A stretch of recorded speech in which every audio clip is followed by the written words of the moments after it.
दुख भंजन तेरा नाम जी, दुख भंजन तेरा नाम। गुरु जी दी साजी नवाजी गुरु रूप गुरु प्यारी साध संगत जी बुलाओ जी फतेह। वाहिगुरु जी का खालसा वाहिगुरु जी की फतेह। गुरमुख प्यारिओ, सतगुरु श्री गुरु ग्रंथ साहिब जी महाराज जिन्हां दे विच साडे पिता पुरखिਆਂ दी जो प्रैक्टिकल जीवनी सी ਉਹਨੂੰ ਕਲਮਬੰਦ ਕੀਤਾ ਗਿਆ। ਉਹਨਾਂ ਸਾਡੇ ਲਈ ਆਪਣੇ ਬੱਚਿਆਂ ਲਈ ਆਪਣਾ ਪ੍ਰੈਕਟੀਕਲ ਕਲਮਬੰਦ ਕਰਕੇ ਰੱਖਿਆ ਤਾਂ ਜੋ ਸਮਾਂ ਆਏਗਾ, ਸਮਾਂ ਆਉਣ 'ਤੇ ਮੇਰੇ ਬੱਚੇ ਉਸੇ ਰਸਤੇ 'ਤੇ ਚੱਲਣਗੇ ਜਿਸ ਰਸਤੇ 'ਤੇ ਜਿਸ ਤਰ੍ਹਾਂ ਅਸੀਂ ਪ੍ਰੈਕਟੀਕਲ ਕੀਤਾ। ਪ੍ਰੈਕਟੀਕਲ ਕਰਦਿਆਂ ਅਸੀਂ ਉਸ ਮਾਲਕ ਤੱਕ ਪਹੁੰਚੇ, ਉਸੇ ਤਰ੍ਹਾਂ ਸਾਡੇ ਬੱਚੇ ਉਸ ਰਸਤੇ 'ਤੇ ਪੂਰਨਿਆਂ 'ਤੇ ਚੱਲਣਗੇ ਅਤੇ ਉਸ ਮਾਲਕ ਦੇ ਘਰ ਤੱਕ ਪਹੁੰਚ ਜਾਣਗੇ। ਸੋ ਸਤਿਗੁਰੂ ਸ਼੍ਰੀ ਗੁਰੂ ਗ੍ਰੰਥ ਸਾਹਿਬ ਮਹਾਰਾਜ ਸਾਡੇ ਮਨਾਂ ਦਾ ਮਾਰਗ ਦਰਸ਼ਨ ਕਰ ਰਹੇ ਨੇ। ਮਾਰਗ ਦਰਸ਼ਨ ਕਰਦਿਆਂ ਮਹਾਰਾਜ ਜੋ ਸਾਡੇ ਪਿਤਾ ਪੁਰਖੇ ਹੋਏ ਉਹ ਸਾਨੂੰ ਸਮਝਾਉਂਦੇ, ਕਹਿੰਦੇ ਬਾਬਾਣੀਆਂ ਕਹਾਣੀਆਂ ਪੁੱਤ ਸਪੁੱਤ ਕਰੇਨ, ਸਤਿਗੁਰ ਭਾਵੇ ਤਾਂ ਮੰਨ ਲੈਣ ਸਹੀ ਕੰਮ ਕਰੇ।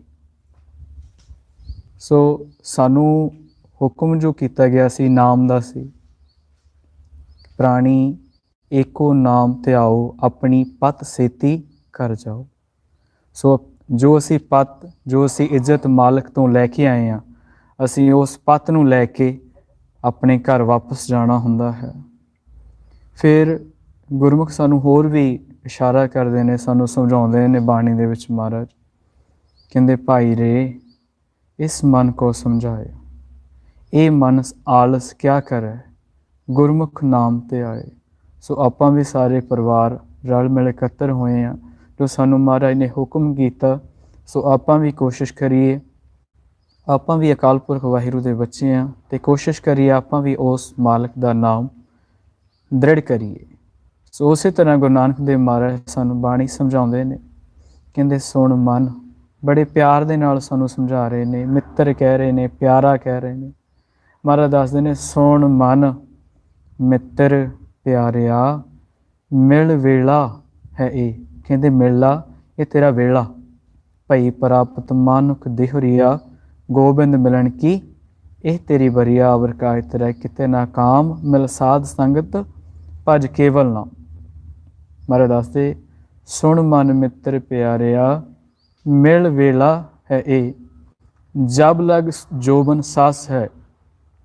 ਕਹਿੰਦੇ ਜਦੋਂ ਤੱਕ ਤੈਨੂੰ ਸਵਾਸਾਂ ਦਾ ਧਨ ਮਿਲਿਆ, ਉਹਨਾਂ ਸਮਾਂ ਤੈਨੂੰ ਮੌਕਾ ਮਿਲਿਆ, ਚਾਂਸ ਮਿਲਿਆ, ਤੂੰ ਉਸ ਮਾਲਕ ਦੇ ਨਾਲ ਅਕਾਲ ਪੁਰਖ ਵਾਹਿਗੁਰੂ ਦੇ ਨਾਲ ਮਿਲਾਪ ਕਰ ਲਾ। ਜਬ ਲਗ ਜੋਬਨ ਸਾਸ ਹੈ ਤਬ ਲਗ ਇਹ ਤਨ ਦੇ, ਵਿਣ ਗੁਣ ਕਾਮ ਨ ਆਵਈ ਢਹਿ ਢੇਰੀ ਤਨ ਦੇ।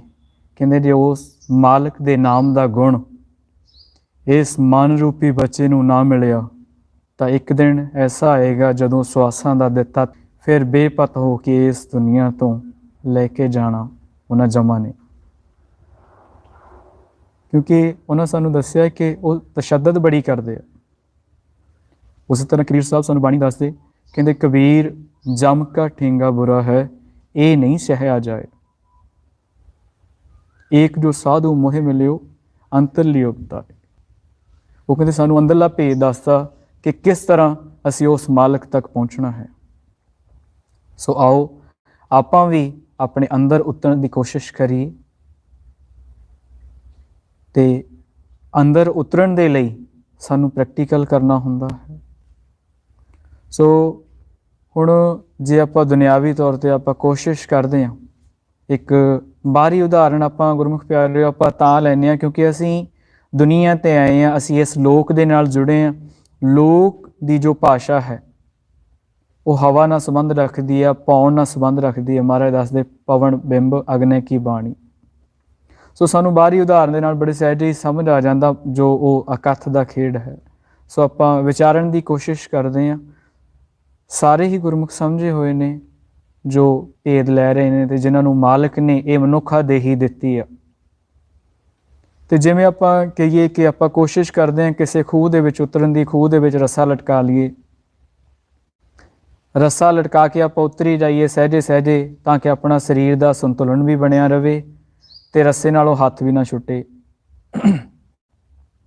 ਹੁਣ ਜੇ ਸਾਡਾ ਧਿਆਨ, ਸਾਡਾ ਜਿਹੜੀ ਕੌਨਸਨਟ੍ਰੇਸ਼ਨ ਆ ਉਹ ਰੱਸੇ ਨਾਲੋਂ ਵੱਖ ਹੋ ਗਿਆ ਤਾਂ ਅਸੀਂ ਹੱਥ ਛੱਡ ਦਾਂਗੇ ਤੇ ਖੂਹ 'ਚ ਜਾ ਕੇ ਡਿੱਗ ਪਾਂਗੇ ਔਰ ਉਹਦੇ ਨਾਲ ਸਾਡਾ ਸਰੀਰਕ ਰੂਪ ਤੇ ਜੋ ਕੀ ਆ ਨੁਕਸਾਨ ਹੋ ਸਕਦਾ। ਆਪਾਂ ਬਾਹਰੀ ਉਦਾਹਰਨ ਲੈ ਰਹੇ ਹਾਂ ਗੁਰਮੁਖ।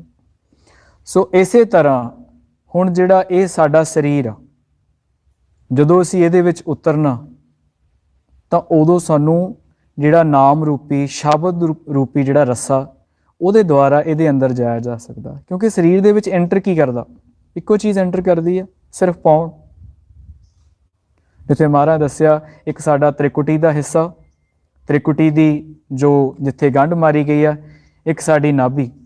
ਇਸ ਏਰੀਏ ਦੇ ਵਿੱਚ ਜਿਹੜੀ ਉਹ ਪਾਉਣ ਆ, ਉਹ ਮਾਲਕ ਜੋ ਮੁੱਖ ਚੋਂ ਆਪਣੇ ਚੋਂ ਦੇ ਰਿਹਾ, ਉਸ ਏਰੀਏ 'ਚ ਮੂਵ ਕਰਦੀ ਆ। ਸੋ ਹੁਣ ਸਾਨੂੰ ਜੇ ਐਂਟਰ ਸਿਰਫ ਪਾਉਣ ਕਰਦੀ ਆ ਤਾਂ ਫਿਰ ਸਾਨੂੰ ਉਹ ਪਾਉਣ ਦਾ ਰੱਸਾ ਬਣਾਉਣਾ ਪਏਗਾ, ਅਸੀਂ ਅੰਦਰ ਐਂਟਰ ਕਰ ਸਕਦੇ ਹਾਂ। ਸੋ ਇਸੇ ਕਰਕੇ ਜਦੋਂ ਅਸੀਂ ਪ੍ਰੈਕਟੀਕਲ ਕਰਨਾ ਹੈ, ਇਸੇ ਕਰਕੇ ਆਪਾਂ ਵਿਚਾਰਦੇ ਹਾਂ ਕਿ ਜਦੋਂ ਸਵਾਸ ਅੰਦਰ ਨੂੰ ਜਾਂਦਾ ਤਾਂ ਅਸੀਂ ਮਹਿਸੂਸ ਕਰਦੇ ਹਾਂ ਵਾਹ, ਜਦੋਂ ਬਾਹਰ ਨੂੰ ਆਉਂਦਾ ਅਸੀਂ ਮਹਿਸੂਸ ਕਰਦੇ ਹਾਂ ਗੁਰੂ। ਕਿਉਂਕਿ ਇਸ ਤੋਂ ਇਲਾਵਾ ਕੋਈ ਹੋਰ ਅਚਾਰਾ ਨਹੀਂ ਕਿ ਜਿਹਦੇ ਦੁਆਰਾ ਅਸੀਂ ਅੰਦਰ ਉਤਰ ਸਕੀਏ। ਸੋ ਅੰਦਰ ਉਤਰਨ ਦੇ ਲਈ ਪੌਣ ਹੀ ਜਾਂਦੀ ਹੈ ਤੇ ਪੌਣ ਦੁਆਰਾ ਹੀ ਸਾਨੂੰ ਜਾਣਾ ਪਵੇਗਾ। ਸੋ ਉਸ ਦੀ ਪਾਰੋਂ ਮਹਾਰਾਜ ਵੀ ਸਾਨੂੰ ਦੱਸਦੇ ਨੇ।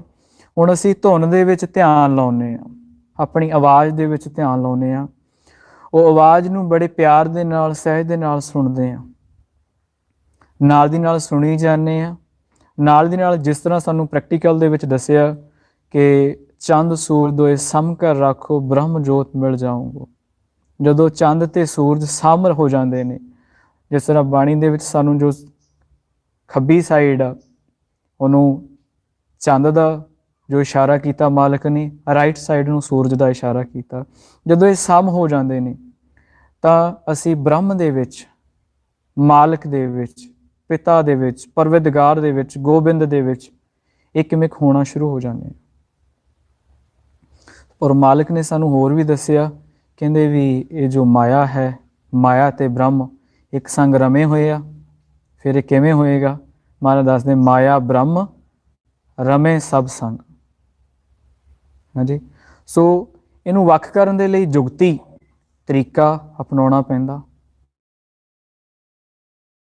ਜਦੋਂ ਅਸੀਂ ਉਹ ਜੁਗਤੀ ਤਰੀਕਾ ਅਪਣਾਵਾਂਗੇ ਉਹ ਸਾਨੂੰ ਉਸੇ ਤਰ੍ਹਾਂ ਬਾਣੀ 'ਚ ਦੱਸਦੇ ਨੇ ਕਿ ਜਦੋਂ ਸਵਾਸ ਅੰਦਰ ਜਾਂਦਾ ਅਸੀਂ ਵਾਹ ਮਹਿਸੂਸ ਕਰਦੇ ਹਾਂ, ਬਾਹਰ ਆਉਂਦਾ ਤੇ ਗੁਰੂ ਬੋਲਦੇ ਹਾਂ।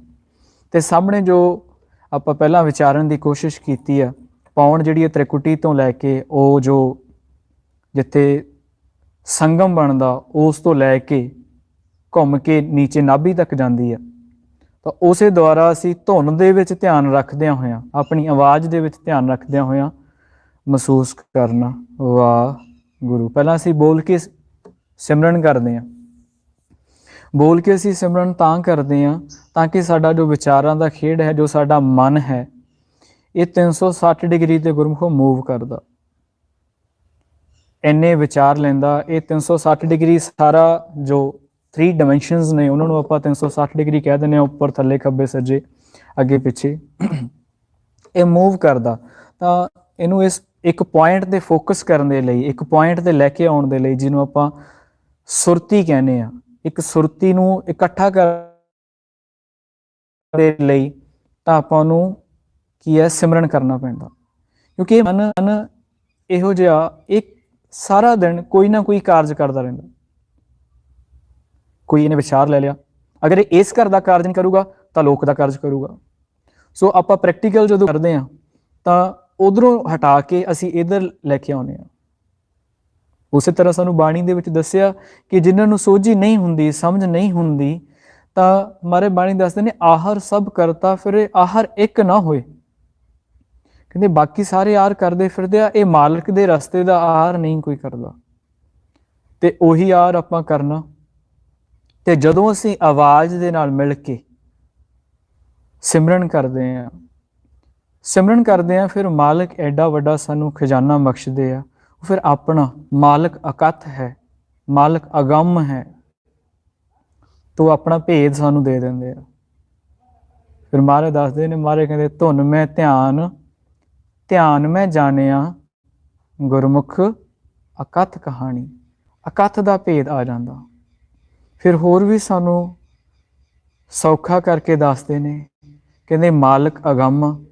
ਤੋ ਜਿਵੇਂ ਵੀ ਕੋਈ ਵੀ ਜਗ੍ਹਾ ਜਿੱਥੇ ਵੀ ਕੋਈ ਰਹਿਣ ਵਾਲਾ ਹੁੰਦਾ ਤਾਂ ਉਹ ਸ਼ਬਦ ਨੂੰ ਆਪਾਂ ਜੋ ਹੈ ਪੁਰ ਦੇ ਨਾਲ ਜਾਣਦੇ ਹਾਂ ਜਾਂ ਪੁਰੀ ਦੇ ਨਾਂ ਨਾਲ ਜਾਣਦੇ ਹਾਂ। ਤੇ ਉਸੇ ਤਰ੍ਹਾਂ ਸਾਨੂੰ ਗੁਰੂ ਅਮਰਦਾਸ ਮਹਾਰਾਜ ਬਾਣੀ ਦੱਸਦੇ ਨੇ, ਕਹਿੰਦੇ ਤਿਤ ਅਗੰਮ ਪੁਰੇ ਕਹੋ ਕਿਤ ਬਿਦ ਜਾਇਆ ਜਾਈ ਰਾਮ। ਕਹਿੰਦੇ ਉਹ ਮਾਲਕ ਅਗੰਮ ਆ, ਜਿੱਥੇ ਉਹ ਵਸਦਾ ਅਗੰਮਪੁਰ, ਤੇ ਉੱਥੇ ਕਿਵੇਂ ਜਾਇਆ ਜਾਏਗਾ। ਫਿਰ ਦੱਸਦੇ ਨੇ ਸਾਰ ਸੱਚ ਸੰਜਮ ਸਾਰ ਗੁਣਾ ਗੁਰ ਸ਼ਬਦ ਕਮਾਈ ਰਾਮ। ਕਹਿੰਦੇ ਜਦੋਂ ਸ਼ਬਦ ਨੂੰ ਕਮਾਉਂਦੇ ਆ, ਸ਼ਬਦ ਦੀ ਕਮਾਈ ਕਰਦੇ ਆ, ਤਾਂ ਕੀ ਆ, ਉਹ ਮਾਲਕ ਜੋ ਅਗੰਮ ਹੈ ਤਾਂ ਉਹਦੇ ਘਰੇ ਅਗੰਮਪੁਰ ਦੇ ਵਿੱਚ ਅਸੀਂ ਜਾ ਸਕਦੇ ਹਾਂ।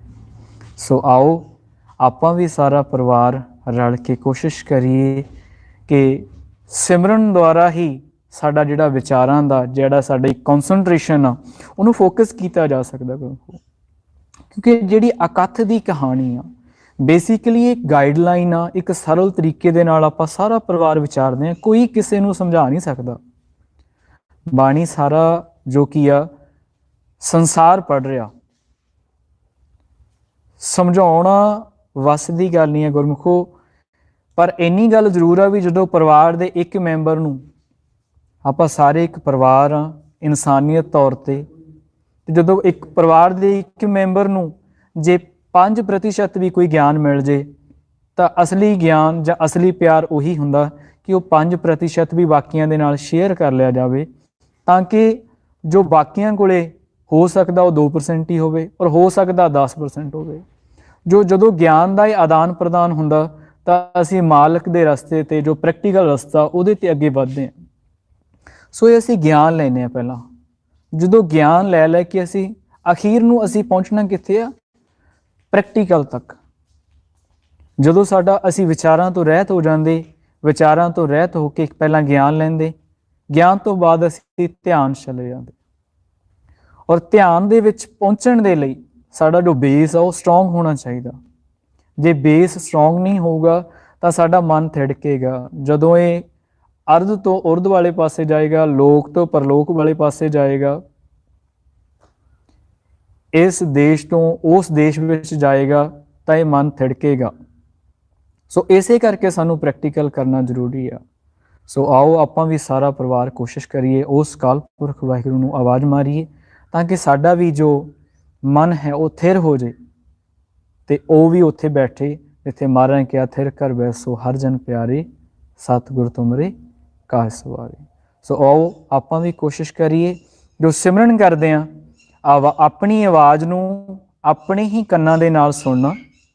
ਦੇ ਜੋ ਧਿਆਨ ਹੈ ਸਾਡਾ, ਜੋ ਚੰਦ ਸੂਰਜ ਹੈ, ਉਹਨੂੰ ਅਸੀਂ ਨੱਕ ਦੀ ਜੋ ਕਰੁੰਬਲ ਆ ਉਹ ਤੋਂ ਥੋੜ੍ਹਾ ਜਿਹਾ ਅੱਗੇ ਖਾਲੀ ਖਲਾ ਦੇ ਵਿੱਚ ਰੱਖਣਾ। ਉਹਦਾ ਕਾਰਨ ਇਹੀ ਆ ਕਿ ਅਸੀਂ ਆਕਾਰ ਹਾਂ, ਸਾਡਾ ਮਨ ਨਿਰਾਕਾਰ ਤੇ ਅਸੀਂ ਮਿਲਣਾ ਕਿਹਨੂੰ, ਨਿਰਾਕਾਰ ਨੂੰ।